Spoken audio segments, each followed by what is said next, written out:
కూటమి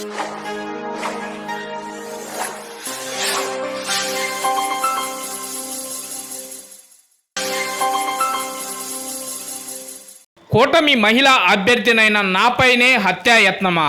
ఆందోళనకు దిగిన దర్శి తెలుగుదేశం జనసేన బీజేపీ కూటమి అభ్యర్థి డాక్టర్ గొట్టిపాటి లక్ష్మి.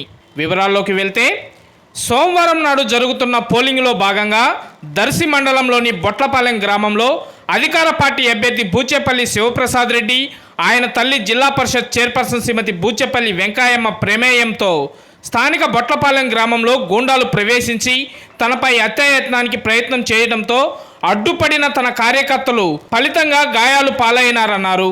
వీరి దౌష్టిక దాడి వలన ప్రధాన ప్రతిపక్ష కూటమి అభ్యర్థినైన నాకే రక్షణ లేకపోతే సామాన్య ప్రజానికానికి రక్షణ ఎక్కడా అని అభ్యర్థి లక్ష్మి బొట్లపాలెం నడిబొడ్డులో బైఠాయించి నిరసన వ్యక్తం చేశారు. ఈ సందర్భంగా ఆమె మాట్లాడుతూ బొట్లపాలెంలోని ఈ రోజు జరుగుతున్న ఎన్నికలు నిలిపివేయాలని డిమాండ్ చేశారు. అంతేకాక సంబంధిత అధికార పార్టీ అభ్యర్థి అయిన తల్లి మీద ఇక్కడ చూస్తున్న స్థితిగతులను విజువల్ ద్వారా చూసి తగిన చర్యలు తీసుకోవాలని బొట్లపాలెంలో తన కూటమి పార్టీల అనుయాయులతో కూడి బైఠాయించారు.